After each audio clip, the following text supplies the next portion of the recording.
दीपा गरोवर जी। राधे राधे बोल। अरे जी, अध्यात्म की ओर अपना सफर शुरू करने के लिए पहली सीढ़ी क्या है? प्रथम भगत संतन कर संगा। पहली सीढ़ी है संत महापुरुषों का संग करो। फिर दूसरी रति मम कथा प्रसंगा। दूसरी सीढ़ी है भगवान के खूब लीला चरित्रों को सुनो। फिर गुरुपद पंकज सेवा तीसरी भक्त मान। फिर सदगुरुदेव का वर्ण करो और मान रहित होकर सदगुरुदेव की सेवा करो। और फिर चौथी भगत मम गुण गन करे कपट तज गान। फिर चौथी भक्ति है कि कपट का त्याग करके भगवान के लीला चरित्रों का गायन करो। फिर पांचवी सीढ़ी है जो गुरुदेव ने मंत्र दिया है, मंत्र जाप मम दृढ़ विश्वासा पंचम भगति सुवेद प्रकाशा। दृढ़ विश्वास करके भगवान में मंत्र का जाप करे। छठदम शील विरत बहुकर्मा निरत निरंतर सज्जन धर्म। प्रपंच के कर्मों का त्याग करके धर्म के कर्मों को करते हुए खूब नाम जप मंत्र जप करते हुए जो सज्जन पुरुष आचरण करते हैं उन आचरणों को करे। सातों सम्मोहि में जग देखा मोते अधिक संत कर लेखा। सातवां साधन है सब में भगवान को देखना और संतों को भगवान से भी अधिक मानना। आठों जथा लाभ संतोषा सपने उन्हें देखे पर दोषा। दूसरे का दोष दर्शन देखना, दूसरे की निंदा करना, ये सब छोड़ दे और निरंतर समभाव से रहते हुए जैसे भगवान रख रहे हैं उसमें संतुष्ट रहे। नवम सरल सब संचल हीना मम भरोसे ही हरस न दीना। नवम है सरल स्वभाव रहे, नमन कुटिलाई, बहुत धैर्य गंभीर स्वभाव वाला हो, दृढ़ भगवान का भरोसा हो, भगवान की प्राप्ति हो गई। प्रथम भगति संतन। प्रथम शुरुआत होती है संत संग से। राहुल शर्मा जी इंदौर से। राधा श्री हरिवंश महाराज जी। गुरुदेव भगवान, मनुष्य अपने जीवन में कर्म करने के लिए विवश है तथा मनुष्य द्वारा जो भी कर्म होता है चाहे कर्म करने के लिए विवश नहीं है, कर्म फल भोगने के लिए विवश है। नवीन कर्म करने के लिए स्वतंत्र है। पूर्व का जो किया हुआ कर्म शुभ और अशुभ है अवश्य में वो भोक्तव्यम। कृतम कर्म शुभाशुभम। पाप और पुण्य के फल को भोगने के लिए विवश है, नवीन कर्म करने के लिए नहीं। नवीन कर्म वो अच्छा से अच्छा कर सकता है, बुरा से बुरा कर सकता है, उसको छूट है। अब जो कर्म करोगे उसका परिणाम आपको आगे मिलेगा। समझ पा रहे? कर्नल संजीव कुमार जी। महाराज जी, जैसे कि हम शास्त्रों में पढ़ते हैं कि हमें किस्मत के हिसाब से सुख और दुख भोगना पड़ता है, तो क्या हम राधा जी का सिमरन करके दुखों को कम या उन्हें सहन करने की शक्ति जड़ से नष्ट कर सकते हैं? क्योंकि पाप ही तो हमें दुख देता है और हमारा नाम जो भगवान नाम है, नाम संकीर्तनम यस्य सर्व पाप प्रणाशनम प्रणामो दुख शमनम तम नमामि हरिम परम। जिन भगवान को प्रणाम करके नाम जप करने से, नाम कीर्तन करने से सारे पाप नष्ट हो जाते हैं। स्वयं भगवान ने गीता जी में कहा सर्वधर्मान परित्यज्य मामेकम शरणम ब्रज तो अहम त्वाम सर्व पापेभ्यो मोक्षयिष्यामि मा शुचा। यदि तुम मेरी शरण में आ जाते हो, सब धर्मों का त्याग करके एकमात्र केवल मेरी शरण लेते हो, मेरा भजन करते हो, तो मैं तुम्हें सब पापों से मुक्त कर दूंगा। तो जब सब पापों से मुक्त हो जाता है तभी तो परमानंद में डूबता है, तभी तो अचिंत्य आनंद में डूबता है, तभी तो नित्यानंद विज्ञानानंद घन परम सुख को प्राप्त होता है। नहीं तो कैसे प्राप्त हो पावे? तो हम नाम जप के बल से सर्व पापों को मिटाकर परम पद को प्राप्त कर सकते हैं। पर यह है कि अब जैसे हमारा 500 ग्राम पाप है और अभी हमारा जप हुआ है 50 ग्राम, तो हमें अनुभव में नहीं आएगा क्योंकि 450 ग्राम वजन हमारा भी जुड़। अब हमारा जब 600 ग्राम होगा तब सब विध्वंस होकर परमानंद की अनुभूति हो जाएगी। इसलिए हमें नाम जप बढ़ाते रहना चाहिए। हमें ये नहीं देखना चाहिए कि अभी जो हम 1 साल से नाम जप कर रहे हैं वो कुछ लाभ दे रहा है कि नहीं, क्योंकि वो पहला काम अटैक करेगा आपके पापों के ऊपर। जो आपका नाम है वो पहला काम करेगा, आपको दुख देने वाले जो कर्म है उनको विध्वंस करेगा। अब आपका भजन बढ़ता चला जाए और वो सर्व रूप से विध्वंस हो जाए तब आपको आनंद की प्राप्ति होगी। इसीलिए नाम परमानंदमय है, लेकिन प्रारंभ में किसी को परमानंद का अनुभव नहीं होता। जैसे मिश्री मीठी होती है, लेकिन किसी को पित्त रोग हो और मिश्री पवाई जाए तो कड़वी लगेगी, लेकिन वही मिश्री रोज पाता रहे तो पित्त का समन होकर वो मीठी लगने लगेगी। ऐसे ही भगवान का नाम जप या भजन बहुत मीठा अमृतमय है, परम सुखमय है, लेकिन हमें नहीं लगता क्योंकि विषय रूपी पित्त बढ़ गया है, विषयों के प्रति राग और भोग की वृत्ति बढ़ गई है। अब हम नाम जप यही करते रहें तो जहां विषय राग नष्ट हुआ, पाप नष्ट हुआ, तो परमानंद पूरी मन राजा, पूरा हृदय परमानंद में भर जाएगा। तो तो परमानंद की प्राप्ति के लिए जहां किंचित भी दुख, अशांति, भय नहीं है, वो परम पद प्राप्त करने के लिए हमें निरंतर नाम जप करते रहना चाहिए। हमें परिणाम में रुकना नहीं चाहिए। हो सकता है आप बहुत सुंदर नाम जप कर रहे हो और आपको भोगने के लिए दुख मिल रहा है, क्योंकि पूर्व का पाप अटैक कर रहा है इस समय। तो हमको चुपचाप दुख भोगते हुए नाम जप नहीं छोड़ना चाहिए। तो नाम जप समस्त दुखों का नाश करके परम सुख की प्राप्ति करा देगा, परम शांति की प्राप्ति करा देगा। अनुपमा कुमारी जी, मधुबनी, बिहार से। राधे राधे महाराज जी। महाराज जी, दिव्य प्रेम के क्या रहस्य हैं? दिव्य प्रेम में डूबा व्यक्ति क्या ग्रस्त आश्रम पहली बात है कि प्रेम अनिर्वचनीयम स्वरूपम।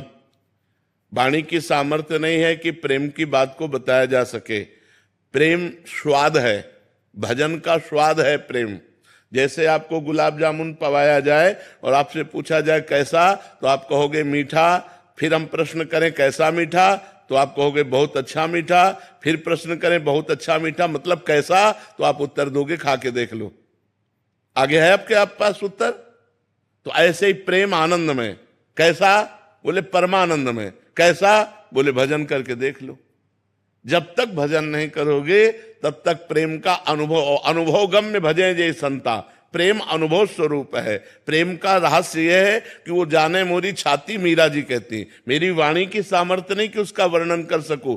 सूक्ष्मतरम अनुभव स्वरूपम प्रतिक्षण वर्धमानम, जो प्रेम का स्वरूप है, कामना रहितम, कोई कामना नहीं, और वो हृदय के अनुभव का विषय, वो वाणी का विषय नहीं है। जो निरंतर नाम जप करते हैं, भगवान की लीला कथा सुनते हैं, भगवान की सेवा करते हैं, पापाचरण का त्याग करते हैं, धीरे धीरे उनके हृदय में भगवान से प्रेम प्रकट होने लगता है। और जब प्रेम प्रकट होने लगता है तब और कछु न सुहाए, कुछ अच्छा नहीं लगता। नहीं खान पान ते भावे है, नहीं कोमल वसन सुहावे है, सब विषय लगे ते खारा है, हरि आशिक का मग न्यारा है। नारायण हरि भजन में ये पांचों न सुहात, विषय भोग, निद्रा, हंसी, जगत प्रीति, बहुबात, ये अच्छा नहीं लगता। निरंतर भजन करते हुए रोने को मन होता है। मैं अपने प्यारे के लिए रो कैसे प्राप्त करूं? कोई उपाय नहीं दिखाई दे रहा। हा कृष्ण, हा राधा, आप कृपा करो, आप मिल जाओ। वो रात दिन फिर रोना शुरू हो जाता है। और बिन रोए किन पाइया प्रेम प्यारा मीत, जहां रोना शुरू हुआ प्रेम का प्रादुर्भाव हुआ, और प्रेम से ही प्रकट हो जाते हैं भगवान। जहां हमारे हृदय में प्रेम प्रकट होता है तो हरि व्यापक सर्वत्र समाना, और प्रेम ते प्रकट हो ही मैं जाना। भगवान जहां देखे इसके हृदय में प्रेम प्रकट हुआ तो भगवान हृदय में ही प्रकाशित हो जाते हैं। प्रेम अनिर्वचनीयम है, उसका वाणी के द्वारा वर्णन नहीं किया जा सकता। क्या गृहस्थ आश्रम में इसका पालन किया जा सकता है? बिल्कुल, गृहस्थ आश्रम और विरक्त आश्रम ये सब शरीर धर्म है। विरक्त और गृहस्थ शरीर होते हैं। अगर हमारा मन तो चक्रवर्ती सम्राट महाराज अम्बरीश, विरक्त महात्मा दुर्वासा जी, विरक्तता की चरम सीमा दुर्वासा जी, एक वलकल की लंगोटी लगाकर दूब का रस पीने वाला, और चक्रवर्ती सम्राट, अनेक रानियां और समस्त वैभव, फेल हो गया महात्मा विरक्त उनकी भक्ति के आगे। सावई मना कृष्ण पदारविंदयो, मन कृष्ण के चरणों में लगा है। चक्रवर्ती सम्राट है और इनको अपनी तपस्या का अहंकार है। तो पूरा चरित्र पढ़ के देख लो, अम्बरीश और दुर्वासा चरित्र। तो इसलिए ये भ्रम हटा दो कि हम गृहस्थ में हैं और हमसे भजन नहीं हो सकता, या हम भक्ति की ऊंचाई नहीं प्राप्त कर सकते, या जो महात्मा लोग गति प्राप्त करते वो हम नहीं प्राप्त कर सकते। नहीं, आप प्राप्त कर सकते हो, पर आप अपने धर्म के अनुसार चलो तब। गृहस्थ धर्म सबसे बड़ा धर्म है। जितने भी विरक्त महात्मा हुए पैदा कहां हुए? जितने भी विरक्त महात्मा हुए उनका पोषण कौन करता है? गृहस्थ आश्रम। आप वस्त्र देते हैं, आप भोजन देते हैं, आप फल देते हैं, जिनको खाकर हम भजन करते हैं, साधना करते हैं। हम पैदा हुए गृहस्थ में, हम पल रहे हैं गृहस्थों से, और हम रह रहे हैं गृहस्थों के बीच में। तो ये मत मानो कि हम गृहस्थ हैं तो हमारा जीवन मतलब वो जैसा महात्मा लोगों का जीवन है वैसा नहीं। एक महात्मा मांग करके खाता है तुम्हारे घर से, और तुम उसको खवा कर भजन करते हो, और वो तुमसे मांग के खा के भजन करता है। इसी में देख लो कौन श्रेष्ठ है। तुम उसको खवा करके भजन कर रहे हो, बस भजन की खास बात है। तुम वो अकेले खा करके भजन कर रहा है, तुम पूरे परिवार का पोषण करके समाज को लेकर के भजन कर रहे हो, तुम्हारा महान धर्म है। बस चूक ये हो जाती कि गृहस्थ धर्म में रहते हुए पापाचरण और आसक्ति इतनी प्रबल है कि भजन करना बड़ा कठिन है। अगर ये चूक सुधार लो तो आपको भी वही गति मिलेगी जो एक महात्मा को गति मिलती, वही आपको गति मिलेगी। पूजा जी बेंगलोर से। राधे राधे महाराज जी। महाराज जी, आत्मा तो अमर होती है और मरने वालों का दुख नहीं करना चाहिए, लेकिन इस देह के दुख को कैसे दूर करें कि हमारे साथ जो माता पिता थे उनको इतना प्रेम देखो, करते थे। जब तक ज्ञान नहीं होगा तब तक मोह जो है ये पीसता रहता है, किसी को भी हो। मोह पास ऐसे फांसी की तरह है कि वो पूरे जीवन बर्बाद कर देती है। और इसी मोह को जब तक नष्ट नहीं किया जाएगा तब तक भगवान की प्राप्ति नहीं होती। मोह गए बिनु राम पद होई न दृढ़ अनुराग, जननी जनक बंधु सुतदारा तनु धन धाम सुहृद परिवारा, सबकी ममता ताग बटोरी मम पद मनहि बांध बर डोरी। जब तक ज्ञान नहीं होगा और सबकी ममता भगवान के चरणों में समेट के नहीं लगेगी तब तक जीव को तो ये दुख होता ही रहेगा कि वो मरा, वो बिछो हुआ, वो जन्मा तो आनंदित हुआ, मरा तो दुखी हुआ। यही सुख दुख का पूरा चक्र चल रहा है जिसमें सब पिस रहे हैं। चलती चक्की देख के दिया कबीरा रोए और दो पाटन के बीच में साबित बचा न कोई। ये जो सुख दुख के पाटन है ना, द्वंद्व है ना, इसी में सब पिस रहा है।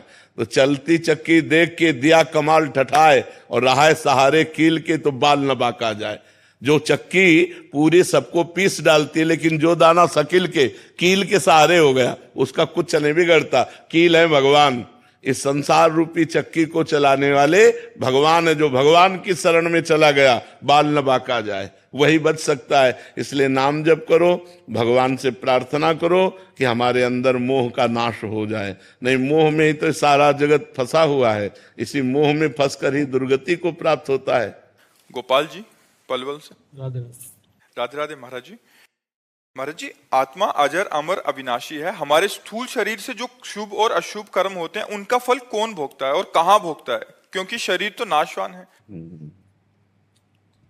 स्थूल शरीर, सूक्ष्म शरीर, कारण शरीर और तीनों शरीरों को प्रकाशित करने वाला आत्मा अब अपने स्वरूप को भूल करके अंतःकरण के मैं धर्म में, अंतःकरण में 4 धर्म है। संकल्प विकल्प करना मन का कार्य है, निश्चय करना बुद्धि का कार्य है, उस विषय का चिंतन करना चित्त का कार्य है और क्रिया को स्वीकार करना कर्ता भाव अहंकार। ये अंतःकरण धर्म के अहंकार में आत्मस्वरूप भ्रमित होकर के स्वीकार कर लिया और वो देह भाव को प्राप्त हो गया। जैसे आप अपने को देह मानते हैं, अगर कह दें कि मैं देह नहीं मानता तो देह के सुख दुख का आपको अनुभव होता है। तो इसका मतलब आप अपने को तो जानते नहीं, केवल देह को जानते हैं। तो जो आपका स्वरूप है वो भ्रमित होकर के अंतःकरण के अहम धर्म को स्वीकार करके देहाभिमानी बनना। अब देहाभिमानी बन करके वो सुख का कर्ता और भोक्ता, अहंकार विमूढ़ आत्मा कर्ता हमिति मन्यते, मैंने ऐसा किया, मैं ऐसा करूंगा, मैं ऐसा कर सकता हूं, इस भाव में फंसकर पुनरपि जननम पुनरपि मरणम पुनरपि जननी जठरे शयनम, उस अजन्मा अविनाशी को ये भोगना पड़ रहा है। बस यही शुद्ध ज्ञान हो जाए तो मोक्ष को प्राप्त हो जाए। अब ये ज्ञान प्राप्त करने के लिए साधना आवश्यक है। जैसे दूध में घी है पर दूध में पूड़ी नहीं पका सकते आप, उसके लिए प्रक्रिया है। दूध को गरमाइए, फिर दही जमाइए, फिर दही मथिए, फिर मक्खन निकालिए, फिर मक्खन तपाइए, तब जाके घी निकलता है। ऐसे ही परब्रह्म परमात्मा सर्वत्र है, आप भी वही स्वरूप हैं, पर उसके लिए साधना करनी पड़ेगी।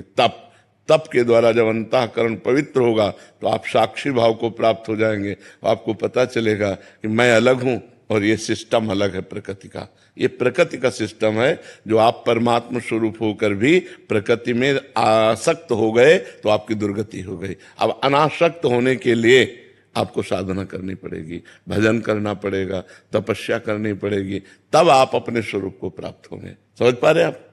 सूरज जी। राधे राधे। राधे राधे महाराज जी।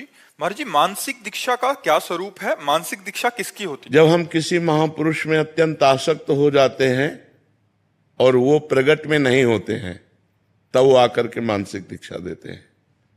जब हम जैसे भाई जी महाराज, रामकृष्ण परमहंस जी, बड़े दिव्य महापुरुष, हमारी आस्था हो गई और हमारी दृढ़ आस्था कि हमारे यही गुरु हैं और हम अंदर से पूर्ण मनोयोग से उनका ध्यान करते हैं तो हमारे मन में जागृत हो जाएंगे और मानसिक दीक्षा देकर हमारा कल्याण कर देंगे।